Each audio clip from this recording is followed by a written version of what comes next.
All right, we're back with another episode. First, the sponsors. Head over to www.johnbartoloshow.com. Go check out a complete list of the sponsors there.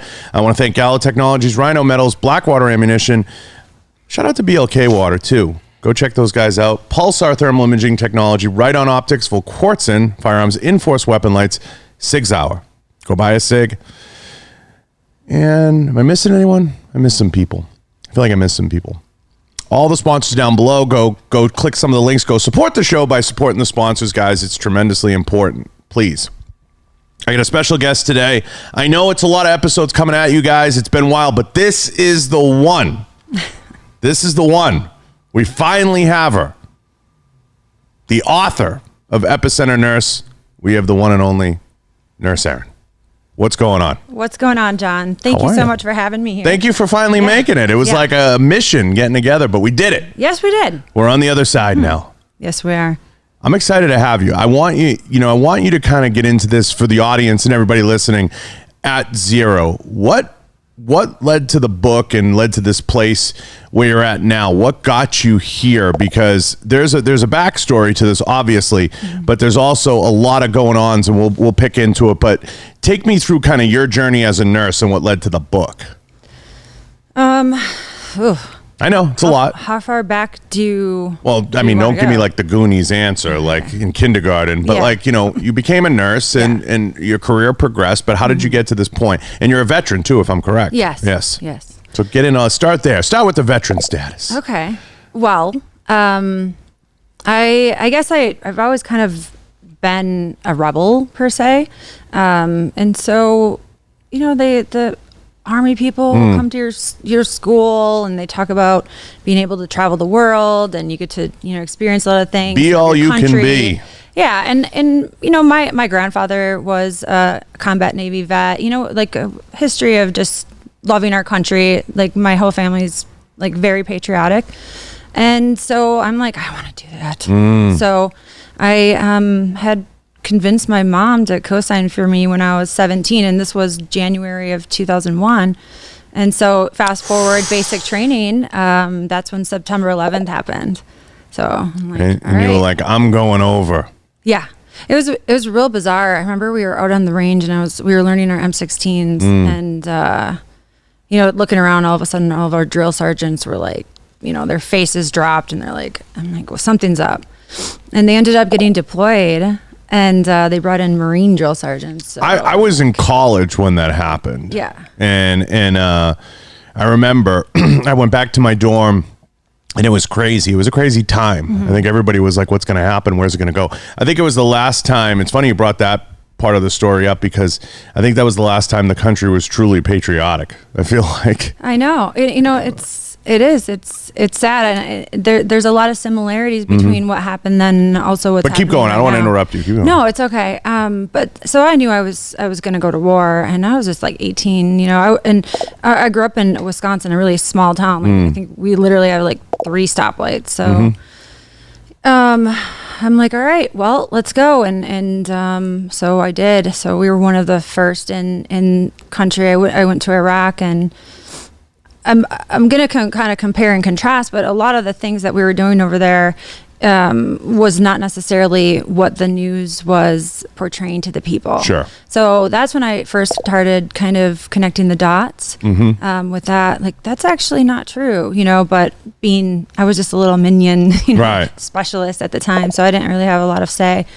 And so I guess that was kind of my first introduction into government control or government, just oversight, just a lot of different things, that didn't make sense, that were misconstrued to the public, and being on the inside, especially like, still serving, you couldn't really speak out on that at all, or you would be, immediately removed, from, the military. So I didn't really want to stay in, so I ended up going into nursing school after right when you got out. Time was up, yeah.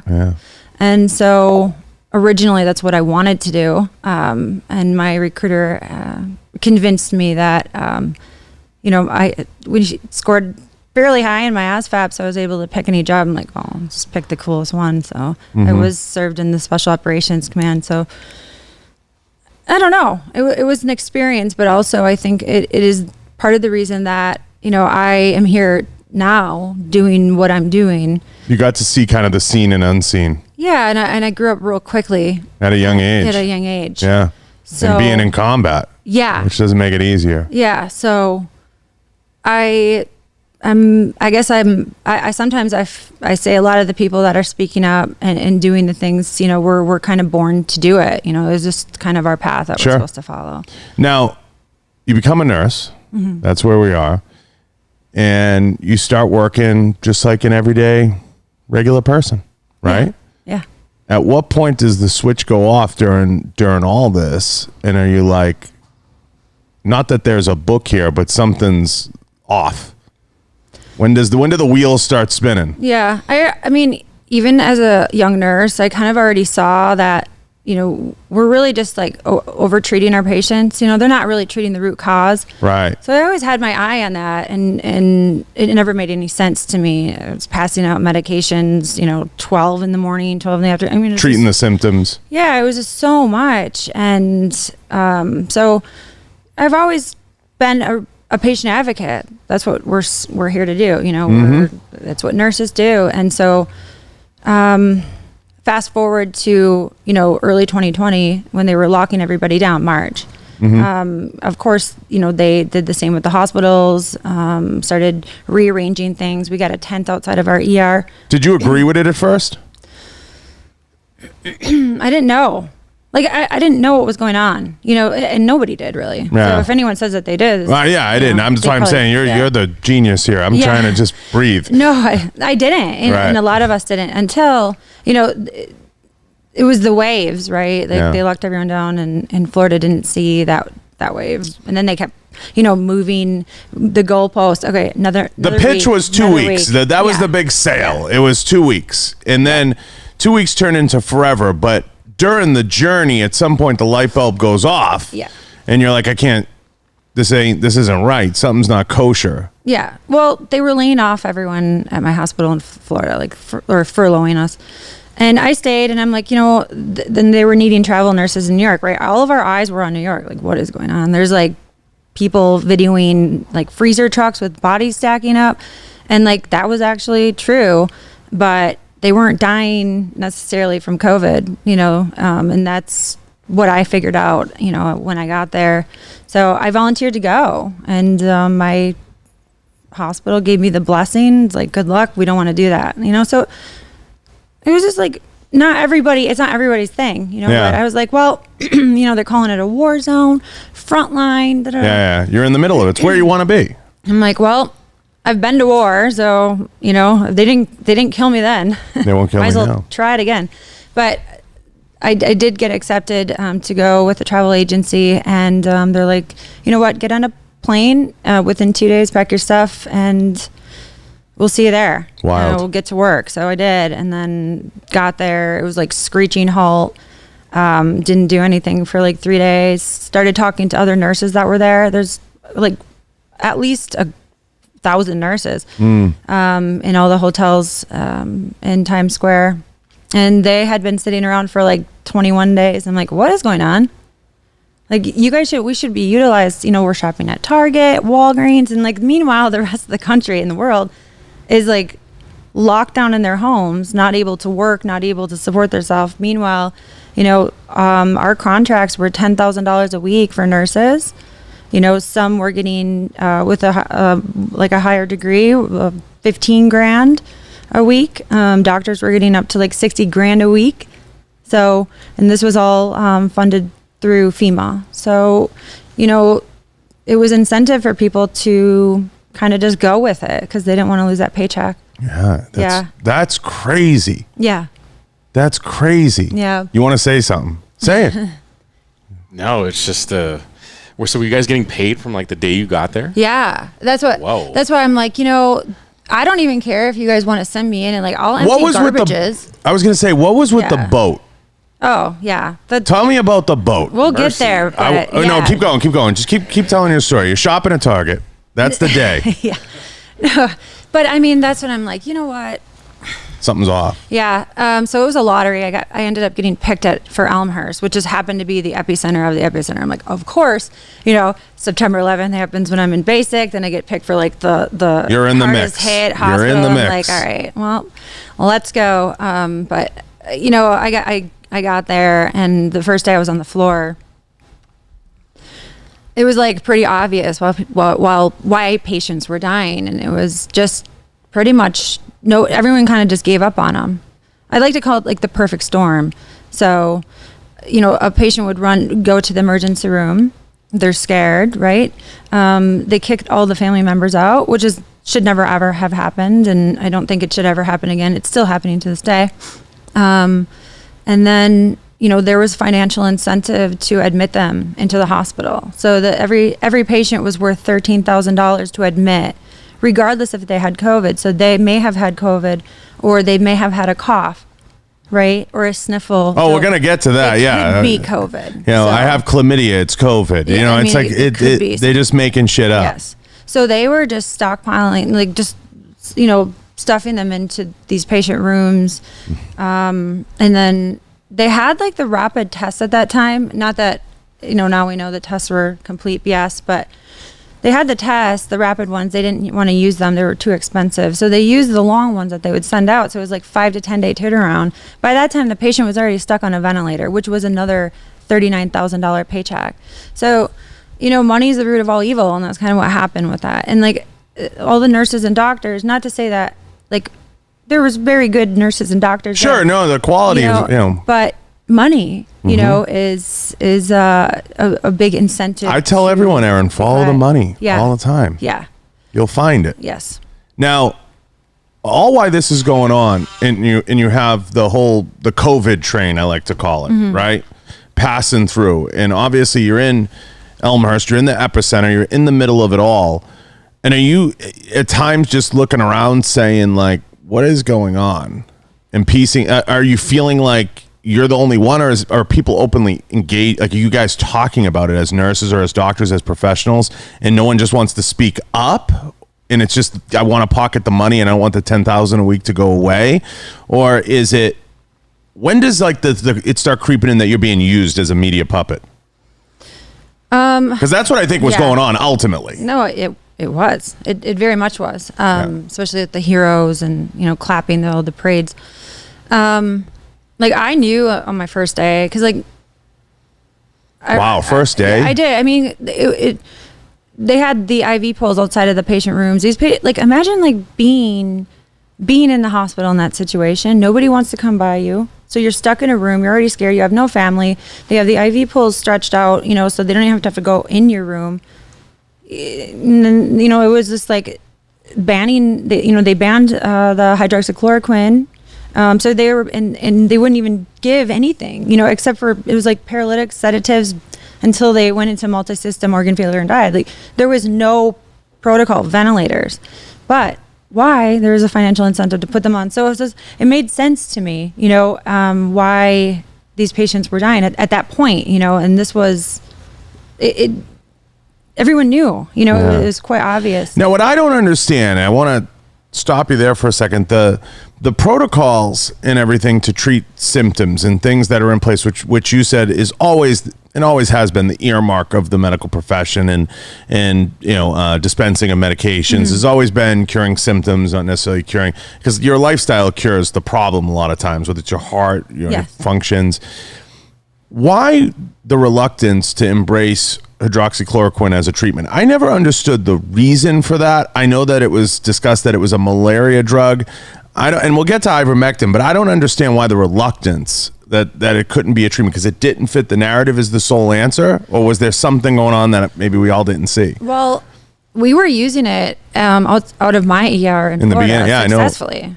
So, like when I got there, and I'm like, why can't we use this?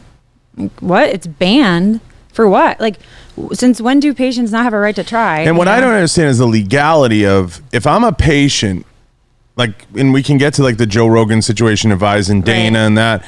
What I don't understand is, if you know a protocol that works and a protocol that makes sense, why they wouldn't consider allowing that to happen or allowing that to, like, if I come in and I say, hey, I think I need penicillin, this, aren't you supposed to work together with your doctor on what's prescribed to you? That's what I don't understand. That's what's not computing in my head. Well, yeah, I mean, that's what the government got in between the doctor-patient relationship. Right. That's they need to like stay out, and I always say that politicians make lousy doctors. Like that is not that's not what they do.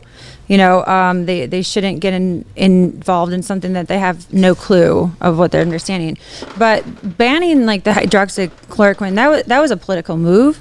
Because we know President Trump, he said, hey, this might be working, and boom, banned. And that's sick because people died because of that. Right. It's so crazy to me that like, it's almost like, I was thinking about this the other day before you came on. It's almost like you can't say anymore, yeah, hey, I took NyQuil, I'm straight. Like, it's like, now it's like, you can't say that. All of a sudden, like, why I don't get that. I don't know. You know what? Healthcare's always been pretty bad. It's just been but it's so strange to me. Yeah. I mean, the pharmaceutical companies just determine how people get treated. Right. Like, what's next? Tylenol? Like, let's cancel him. He used He's telling people he took Tylenol for a headache. Like, now there's a better alternative out there. You have to buy, and it's this push towards. But we could spend all day on that. Now, how does the book come about? Like, when are you like, I'm writing a book? That's really what I want to get to. It's so weird.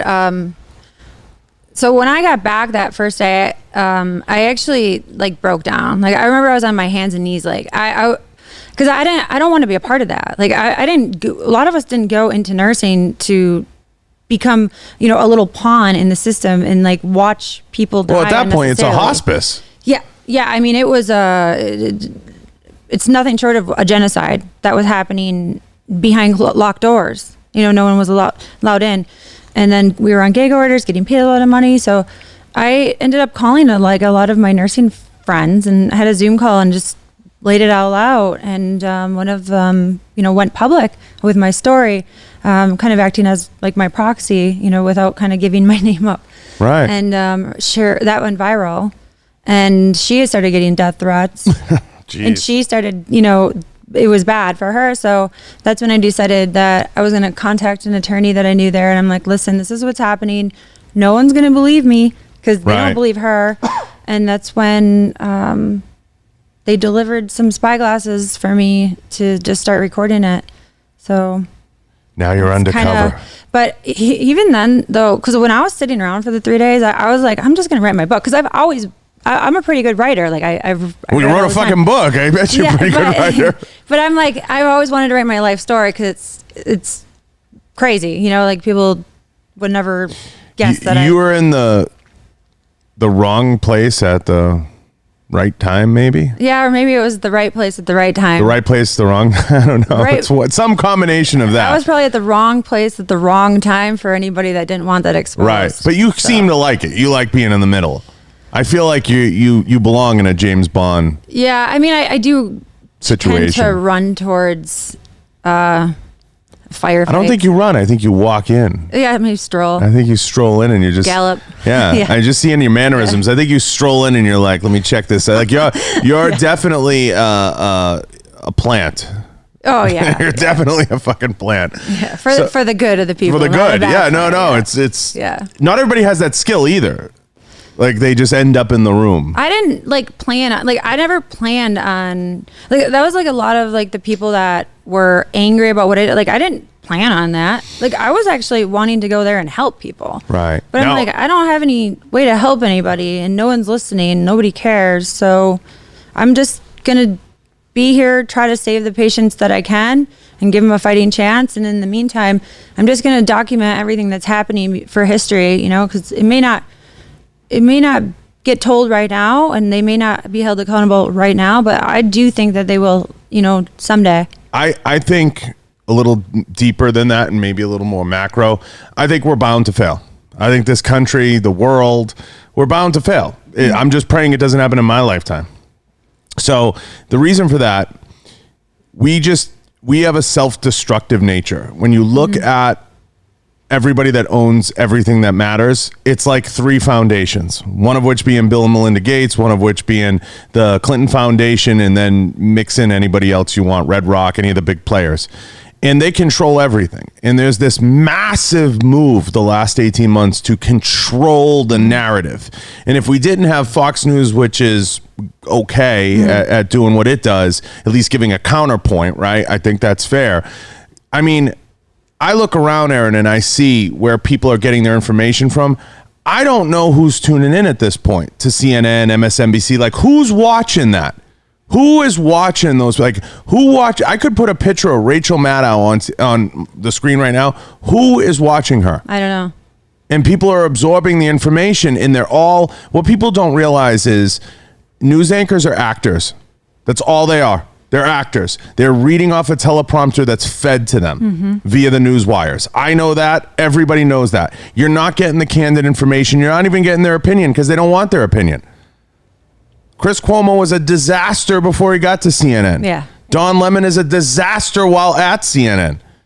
And they're all human. At the end of the day, they want to hold people to a ridiculous life standard. Everybody. I mean, look at this poor bastard in New Jersey with the gym. What a fucking gym. Yeah. It's insane. Yeah. And there's no one around with any rational approach. It's all, how do I feed this meter? What I don't understand is the politicians, the ones that are riding these coattails and these waves, Erin, they're willing to do it to their own detriment. Yeah. They don't care. Yeah. They will go like this, down in flames, right into midterms. They're going to get destroyed because everybody's sick of it. Yes. Gas prices, it's insane. It's the money. You know, like, people are so easily influenced by the dollar. People are easily bought. Yeah. I've said it 100 times. And that, like, you know, that's a big reason we're here. And all these people, you know, these people in these news stations, you know, and this is both left and right, you know, like, they're just doing what they're told, you know, and that's how we're here. It's a lot of order followers and people that are not brave enough to just be like, you know what? Yeah, this is wrong. And I just have to, I need to tell people that this is wrong. I need to come forward because it's not easy to do. I mean, they go hard on you, you know, like they'll do whatever they can to just destroy you as a human being. Oh God. Yeah. Yeah. That's easy for them. Yeah. They're like, we'll cancel them. We'll come for them, whatever it is. I look at it as like levels. And I think you can relate to this because you've been through the gamut in social media, as some of us have. And you reach, there's a fucking, it's really funny. You go through a phase where your own community cancels you, right? So you go through that phase. When you go through that phase, you come out the other side, then they start to support you. It's weird, right? And I think you know what I mean. Yep. In my own industry, it's like everybody wants to run around and hate you at first. Then you reach a point where they're like, okay, I'm not going to hate. I'm a fan, whatever. I bought the book. And then they get to a point where they're like, the national side starts to hate you. And then you either have to come out the other side and they say, this person moves the needle. But it's so weird. It's based on almost always no fact. Yeah. Like the when you get charged with, that's different, you know, but I'm saying most of the time, like through social media and everything else, your own people want to cancel you initially. Yeah. Always. It's like, let's get her. I was probably like I think I was the most hated nurse in America. I believe for a that. while. And I was like, wow. She took away my 10 grand a week. Well, a lot of people were like, we finally got recognition and the hero status. I'm like, listen, there's nothing heroic about it. And like we didn't sign up to help people for like the accolades. We signed up to like help people, you know, and that's where the line is drawn. And that's why we're seeing like a lot now, like people are getting fired and they're like, whoa. And you can see the divide still. Now it's like vax versus unvax. You're not allowed in here. You know, it's like, and they're just going to slowly keep doing that. I don't want to politicize it, but I will say this, and I've said this before, because here's the tie-in. The narrative of the far left is a dangerous one because they want you to be almost now, the whole pendulum is shifted where everyone else is, see, I've said this before. The left does a terrible job putting people in boxes. On the right, if you're somewhat conservative, and I'm not talking about Republican or Democrat, I'm just saying if you're somewhat conservative, if somebody says, you know, that person's bad, or you say, okay, show me a fact, okay, they're a child molester, we put them in a box. We don't want to deal with that person. That person's legitimate racist, we don't want to interact with it. We put them in a box. The left, there's no boxes. It's do whatever you want. It's whatever you want. Yeah. Say whatever you want. With no accountability. No accountability. Nothing. Oh, no. I mean, they tried to put Rittenhouse in prison, the poor kid, for trying to defend himself against someone that tried to shoot him. Yeah. They literally, and the guy's like, I tried to shoot him. The guy said it. At least give the guy points for saying it. Yeah, but it's and then they try to paint a narrative that he killed minorities. That was amazing. There's all of those things going on. So there's constantly bad actors flowing around the situation that are trying to drum up this type of narrative. And it should terrify people. And it doesn't. And I wish more would speak out. Why do you think they don't? I think where it's going, here's the problem. I think it's going to a place where the left, by not putting those people in boxes, they're going to eventually lose them as voters and as supporters. Because how can you be anti-police? Schools, no one wants to send their kids to school anymore. Teachers are quitting like crazy. So what are these schools going to do, especially some of the private ones? They're fucked because everyone's going to do homeschooling. And now you alienated all the first responders, nurses, and doctors. Yeah. So who's voting for them? I don't know, but there's still a lot of people. Do they not care and they just fix the election? I just think a lot of this, and I hate to put it like this, but it is like it's kind of a natural selection, and I hate to say it because like if people don't understand what's going on by now, like I don't know what to say. But they are, and what is their end game? That's what I always think. Like, what is the end game with them? Complete control? They were completely okay. Like they knew they were murdering people. They knew I have no lawsuits. They don't want me on the stand because then I would have to, testify with my evidence. There was no care. Just put people in beds and watch them die. Yeah.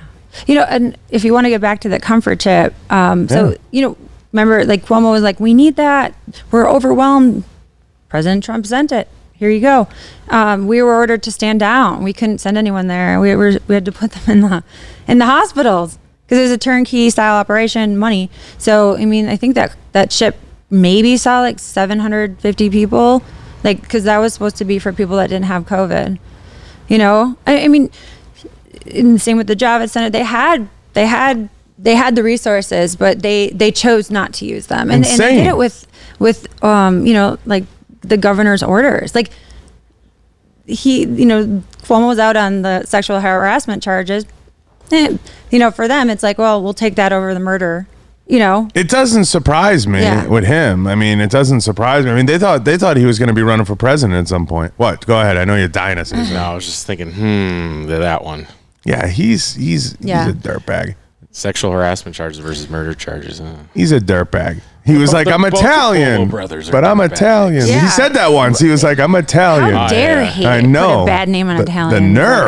The nerve. That actually offended me more than anything. Yeah, he's like, I'm Italian. I think it was one of the comedians. He was like, it's okay, I'm Napolitano. Yeah. So I don't know. Listen, this is crazy. Now I want to start going a little deeper here. Now, it's crazy to me the amount of people that have come out that have gotten on stands in front of microphones, in front of people, and they're literally doctors now. Okay, I'm not getting to Fauci yet. We'll get there, but they're literally doctors. Are they supplied talking point? Like, what is going on that people get in front of the stand and literally you have to say to them, you're not a doctor? Where is all this coming from that people now automatically assume that they're healthcare professionals or they're on the ground level? Are you talking about like doctors that are speaking out against this? No, I'm talking about people that aren't doctors that are magically becoming doctors on the stand or in front of microphones. I don't know. Did you uncover anything that's like talking points going to these guys? Are they being told to spit out a narrative? I feel like somewhere there's someone writing a script. No, of course. Like the entire thing is scripted. And what's ironic is actually I did a lot of like psychological operations in the military. Like the whole thing, if you like really sit down and look at it, it's been a complete psychological operation the entire time. And that's why people are saying DARPA's involved. Yeah. I've heard that too. And I don't doubt it. I said that to a group of SEALs. I was like, I have no doubt that DARPA, and they were like, how do you even know that place exists? I was like, trust me. Yeah. I'm like, I know. Because I heard, I don't want to get into where, okay, but I heard from someone very high up, still working for the feds, that this has been be careful. This has been dialed in since day one. Let me put it that way.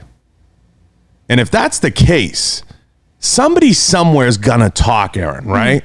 At some point. But do you think it's set up in a way, the chain of information or the chain of custody of information, that it's protected? Is it Bill Gates behind a puppeteer, puppeteer and the whole thing? Who knows, right? You think we'll find out? I think that whoever would come forward would know that was like a death sentence, because like they go to that extreme. Yeah, like you're gonna get killed. Like, so I mean, that would be the ultimate sacrifice for America, to save them. Like literally, I mean, we are our war. And you have the Ghislaine Maxwell thing going on right in the middle of it all. Is that interesting to you? Yeah, I mean, all of it. I mean, I kind of call like this whole pandemic kind of a blessing in disguise, because it's actually brought up a lot of dark things that have been happening all along, and people are starting to realize that maybe our government really doesn't care about us, and maybe our healthcare system is really, really corrupt, and like these really bad people that are doing really bad things have been kind of the puppeteers of our country. But I mean, this is all around the world. This isn't the whole narrative. It's not just us, but I mean, and it's just a few people that are. And they're not showing what's going on in Australia, what's going on everywhere else. They're in Rome. They're not showing any of that because they don't want you to see it, and they don't want you to have the same reaction. Now, I'm not sure if you got into this in the book, because I got pretty much halfway. Do you think the virus is bad for people? Do you think it's causing deaths? Because I don't know if you addressed that at some point. I know that's been something that's come up more of late, and I don't know if it's going to be featured in the next. Yeah, I actually do kind of talk about that a little bit more in my second one. I'm still working on it, so. Or is it just you? Because I've had doctors come on and they said, it's a vaccination. It's going to have its goods and it's going to have its bads. And then I've had people come on and say it's bad. You're going to, I can't make sense of it. Oh, the COVID I thought you meant COVID in general. The vaccine.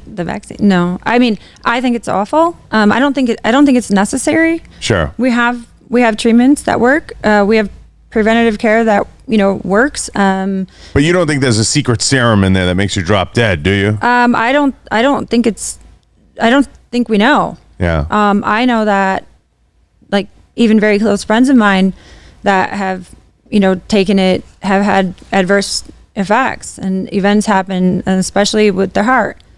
So, Why? But what do we know? And so the long-term studies aren't going to be out for 75 59 years or something. It's like that lady on the Titanic. Right. Waiting 75 years. We keep saying we're not going to know for like 10 years, like if there's anything like actually big time side effect from the vaccine. I've heard the heart thing. I've heard a lot of things.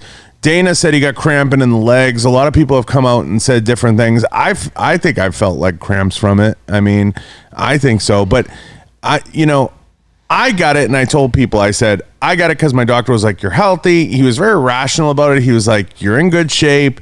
If you want to get it, get it. If you don't, and I thought, well, I did get a flu shot as a kid. I was like, okay, I'll get this. But I'm all for the choice. Like, I'm a healthy person that was like, okay, I'll do this. Are there other treatments? Of course. I wish they would use other known treatments that we know if your eyeball isn't going to fall out in 50 years. You know, I'd kind of like to know that. But I'm just making sure that nobody knows that there's like a secret serum. Well, we don't know, but I just know that, like, I don't understand how they can call it safe and effective, but also remain free from liability. Right. Like, if it's safe and effective, then they should just assume liability, so allow people to sue them instead of gaslighting the people that have had adverse reactions or have died, and then you can't even like share any of that information, or they're going to ban you. Like, they took down my verified account on Instagram because I was sharing like what was happening to people. I think the American people and people like around the world have a right to know and a right to see, to be able to make an informed decision on their own. Like, that's my big how I feel too, is informed consent. Like, you tell me all the risks, all the benefits, and then I'll make a decision based on what I see. But they're not doing that. They're just shoving the benefits, if there are any. I mean, obviously now we need 700 more boosters. It's like a PR machine. Yeah. So one more, like, It's a fool me once, Yeah. I've had many friends that have gotten it, and then now that the whole booster thing's out there, kind of like, Yeah, I'm kind of in that boat. They're Yeah, like, I'm in that nah. boat. Like, what are you going to do? Just keep getting booster? Like, Because the simple thing is too is like we've known people that got the vaccine and still got sick anyways. yeah. I mean, it's And yeah, then my big talking point is I had it last year and beat it in 2 weeks, right? And then all along they're still like, oh, you should still get vaccinated. You should still get vaccinated. I was like, well, show me the data. Show me something that says I should still get a vaccine, even though I've had it and beat it and have the natural immunity.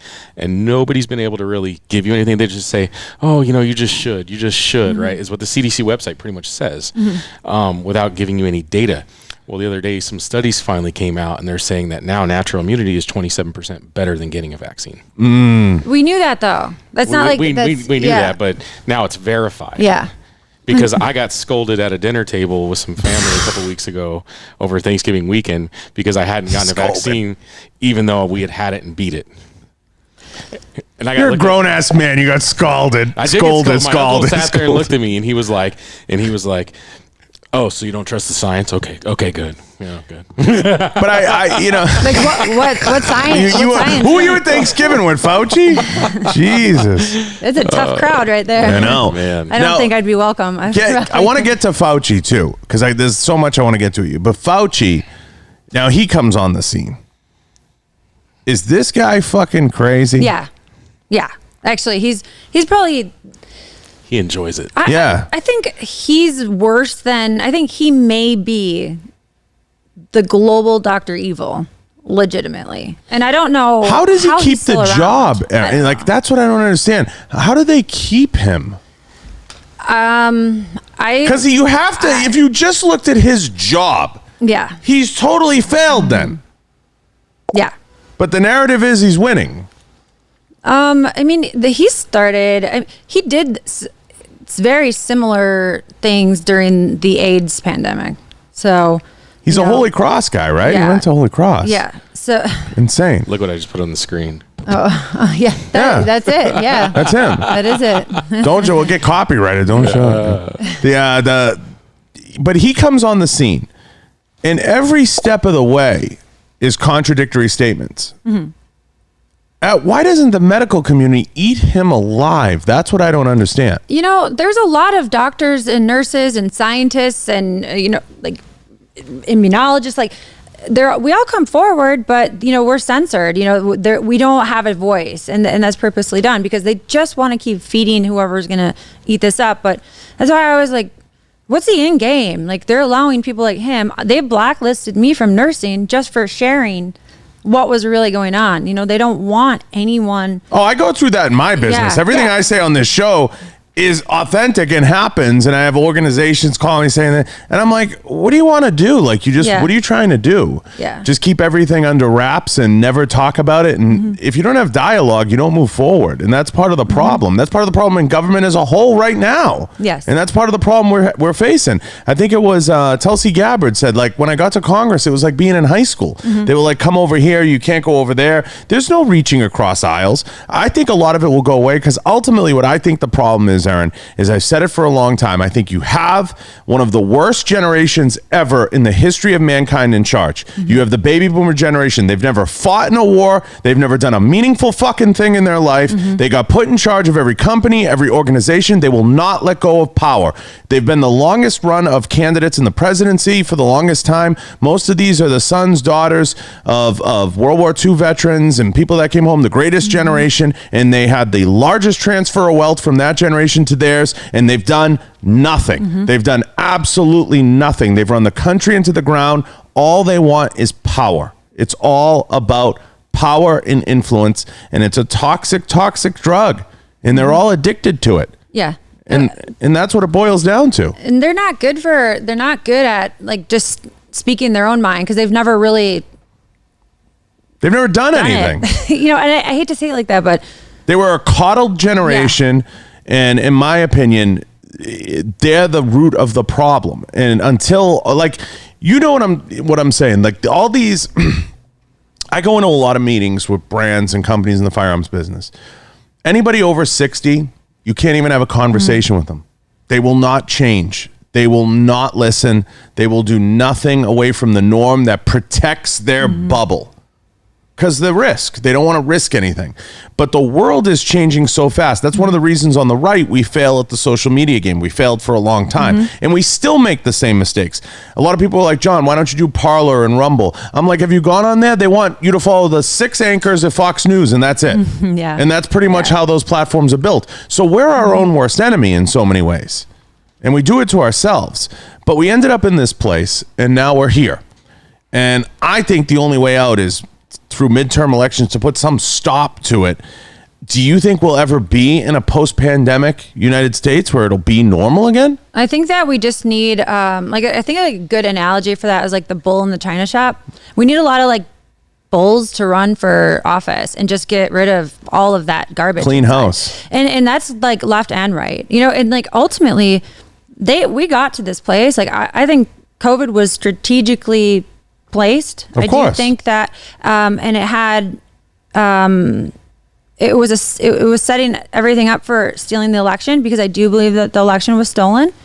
But they were just pitting left and right, and now they're doing vaxxed versus unvaxxed. So it's a conquer and divide. So they just keep throwing all of this stuff at everybody, and people don't know where to even go or think. And then we have our politicians that are, accepting a lot of money from their, donors, and they're afraid to speak on it, I watched, get rid of that. I watched the Kennedy assassination documentary. Yes. I don't know if you caught that, Yes. the Oliver Stone Yes. one. And the reason I bring it up is they were talking about the manipulation of media then, and how the media was influenced, and how it might not even have been his brain that was autopsied or photoed. There was all this secret shit because they didn't want the angles of the bullets to be shown. Like I said to people, look, if you think one bullet did all that shit, then you don't know shit about guns. If you think one bullet did everything, like the magic bullet theory in the Warren Commission report, but when you really look at it, and they showed you through that documentary, I don't know if you caught it, it was really, all they did was manipulate the media to feed out the story. Now, I get it. There are some things that are done for the protection of the country and the national security of the country. That I understand, and it does happen at times. But at the same time, they still don't even want to release what was done. And there's a reason. We don't know why, whether it was aliens in a fucking spacecraft or whatever it was, but they still don't want to release, because I don't think they want the world to know that the CIA and the mafia got together to collaborate on that. Well, it's the same thing happening right now. They're doing the same thing. They're only putting out certain information, feeding whatever they want to do. They did that. I actually think they started planning this. I think 9/11 was when our world slowly started Moving this way. How involved do you think the WHO is, and why Trump unfunded it? I think they've been behind quite a bit of it, actually, for quite some time. Even when I was overseas, we would use, use them as, for help over there. Like, it's just the whole way it's structured is, we don't need them. Like, they're really useless, to be honest with you. I hate to say it. No, you're not wrong. No, helping anything. I mean, you're not wrong. Like, I just, I think that there's a lot of ties, especially, with the whole Bill Gates and hiding. And I don't know. I just. Now, Bill Gates gets divorced. I want to go here. Yeah. Bill Gates gets divorced. And he's on the Lolita Express multiple times. And he tries to play it off like, oh, we just had a couple conversations about donating to the thing. I'm sure. How tied in do you think the Ghislaine Maxwell thing is to this virus? It's very tied in. Like, a lot of these actors. leaders, actors. I call them actors. That's a good, I like that. I'll call them actors too. I mean, that's what they are. That's what they are. I think that a lot of them are very tied in, and I think ultimately what we're going to see is a lot of them turning on each other. That's what I said, because here's what I said, Erin. I want to get your thoughts on it. The narrative of Biden being a moron, which we all know, and he's been a moron since day one, so if people think I'm picking on, you're talking about a guy who literally lied about being a valedictorian, he lied about all this stuff. I think the laptop, I think it all plays. I think the whole, but here's what's going to happen. The media at some point is going to see that it's a juicier story to make fun of the administration. You can't deny it. You look at what the relationship, him and Kamala, she hates him because she didn't want the job. I tried telling everybody this. She didn't want the job. They originally went to Michelle Obama, from what I understood. Yeah. She didn't want it at all. And she ended up in that position, and they said, we'll make you the borders. They were killing her politically, effectually. And that's why there's the rift. And people, if you don't pick up on that, you're a fucking moron, because the rift is they wanted to make her borders all right, but they were always going to lose the war on the border. And she said, fuck you. You're not attaching me to that. No way. And she only took it because they probably sold her on a bag of goods that she was going to be the heir apparent, but she's completely unfucking electable at a national level. Yeah. Unelectable. Yeah. Am I lying? No, you're not. I mean, just like Biden is literally like the real life Anchorman. Yeah. Like I'm waiting for the Men in Black to show up here, because I think what I'm saying is 100% accurate. No, it is. I'm waiting for them to be like, psst, and you're gone. Yeah. Like, but that's what's going on. Yeah. And at the end of the day, people don't understand. Yes, everybody cheats in an election. I'm just going to say that. That happens in every fucking election. Yeah. Okay, whether it's somebody's aunt drives somebody to the polls, it all plays into a gray area. I don't care if you're in a small town. Are there some rules that are stupid? Yes. Are there some that make sense? Yes. But there's no question. And I still want to know about what the special forces went in Germany and grabbed when they grabbed that black box. Yes. I still want to know what the fuck was in that. Did you hear anything about that? Yeah, I would love somebody to come forward with that. That would be a huge story. I think someone will. Because I think that's a multi-million-dollar book deal if you can live to tell it. Yeah, if you can live to tell it. That's why, that's a good point to bring up. So before my expose even came out, so with the some of the undercover video I took, like I had to lock down like a national news station. So I had, Tucker was the first to share my story before it went out, just to save my life, because I knew, like, I was just like a nobody, like, oh, they'll find you. So they easily would have found me and killed me. So that's what people have to do, is to get real national and never stop talking. Like I have not stopped talking since I was kicked out of the hospital back in May 2020. And that's one, because I want people to wake up and know what's going on and like the truth, but also like, I don't want to get suicided, because they do that to people. I no shit. I'm afraid to, I was shocked you got someone to publish the book. Was that a challenge? No, not really. It happened to be like a friend of my attorney's, and they, you got a referral. So they are post a lot of controversial books. So the one that was just out by Robert F. Kennedy, the real Fauci. He's come out and spoken. Yeah. RFK, good for him. Joe for oil or whatever he was, But why do you think he's speaking up now? Who's that? Kennedy. I mean, he has actually for quite some time for medical freedom, but it's just all connected. You think he knows something? I hope. I do. I do. I feel like he does, because he is a Kennedy. Yeah. I feel like there's something. There's more to it. Yeah, there's a reason. It's crazy. Yeah, it is. I mean, but a lot of this stuff, and people are like, please don't talk about politics. It is. Healthcare is politics, and they made it that way. And like, it should be a humanitarian discussion. Shouldn't be a left or right, but everything right now is politically charged. Do you think someday people will stand trial for this? Yes, I do. I'm waiting for. I'm all about being there. I can't wait, and I want to push for it, and that's why we need a lot more people to come forward with what it's great that a lot of nurses and doctors are coming forward right now, because like with the vaccine.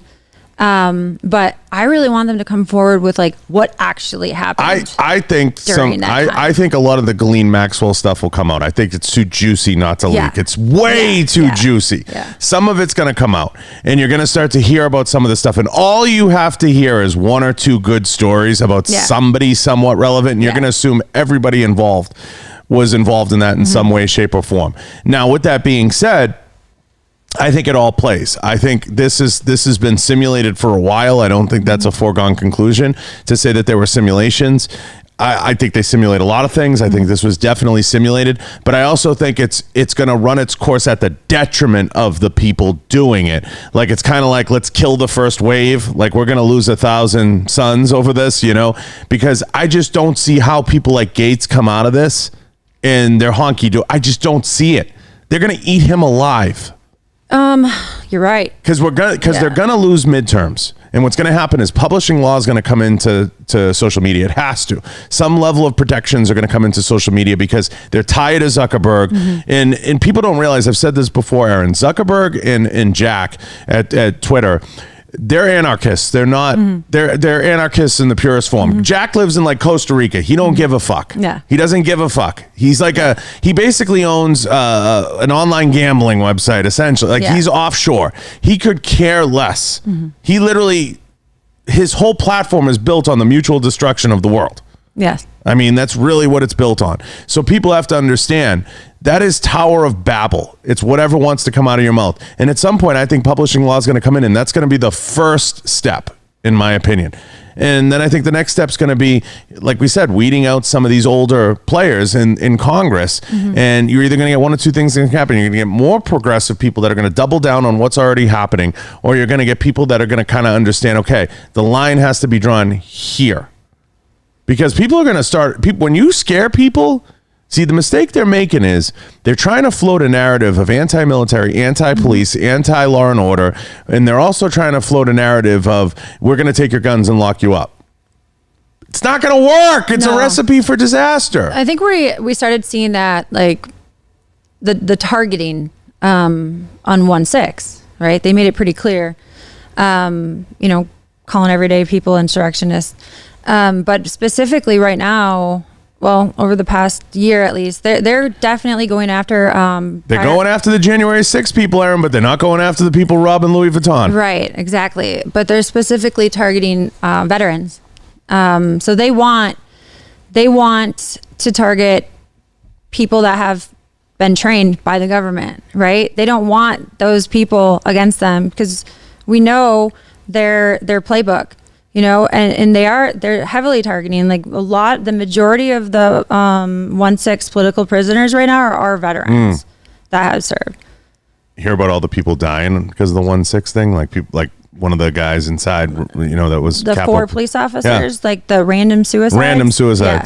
Like that, like they go to that level. I mean, look at, they're okay with like murdering patients in these hospitals to get the death count up, to just show that, keep the narrative going. They're going to be okay with taking out a few people along the way. Like, it sounds absolutely insane, but this is what happens. It legitimately I just think this is all too juicy that it's going to keep coming out. It's going to be the national narrative pounding on it that it's going to make a difference. How do you think we get to the other side ever? I don't think that we need to get to the other side.